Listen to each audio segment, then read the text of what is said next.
Be fully healed. Why? Hi, I'm Earl Wu.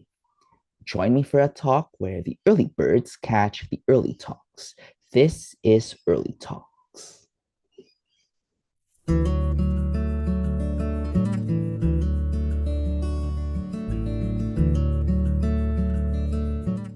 Wounds. They are inevitable as we go through life, but they need to be treated. Let's recall. How do we treat a physical wound? First, we realize the wound. Then, we assess if we can manage the wound or need help in managing the wound. Then, we clean the wound. Cleaning it out can not only prevent infection, but it will also help the wound to heal faster than leaving it alone. If needed, we stitch the wound.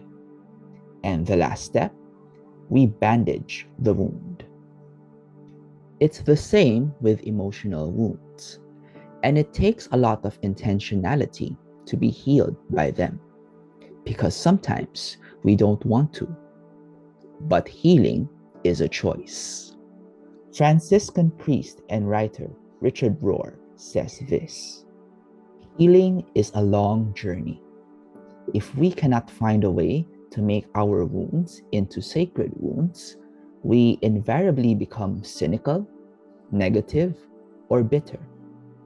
This is the storyline of many of the greatest novels, myths, and stories of every culture. If we do not transform our pain, we will most assuredly transmit it, usually to those closest to us: our family, our neighbors, our co-workers, and invariably, the most vulnerable, our children. So, where do your wounds come from? Put downs and insults by people? Rejection? Betrayal? Shameful failures in the past? Shattered dreams? Pride? Foolish choices? Whatever our wounds might be, they can be used for a higher purpose. They can be the way to growth and depth.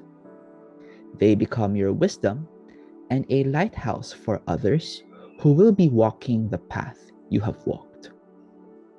Are you willing to make that choice?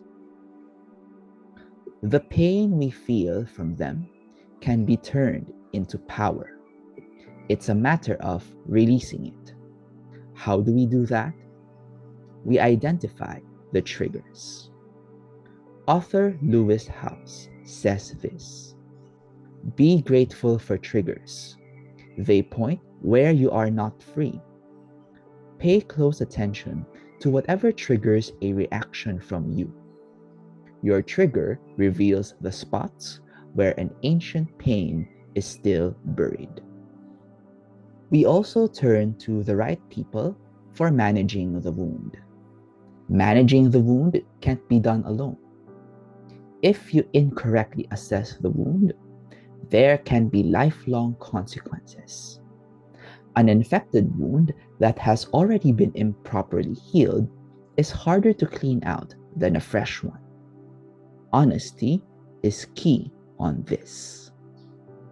And lastly, we take the higher road. Holding a grudge is easy, but actually poisons you as you kill yourself and others with that disposition. It will also imprison you. Forgiving is hard, but frees you with the assurance that they will be dealt accordingly. It also keeps you human. You can understand why the person who wounded you did that.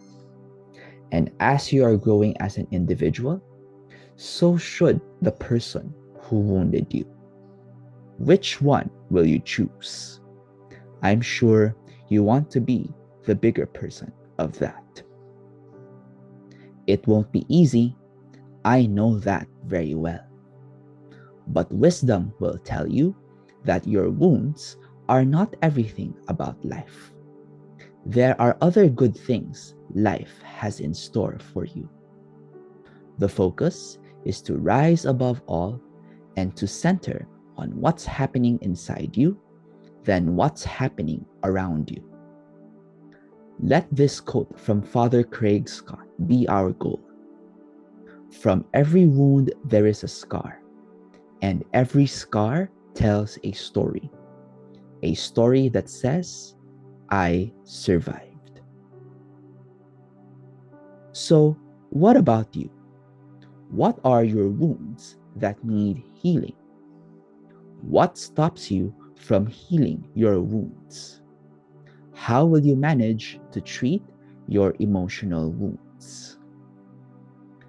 Thanks for joining me. Until next time, I'm Earl Uy, and this has been Early Talks.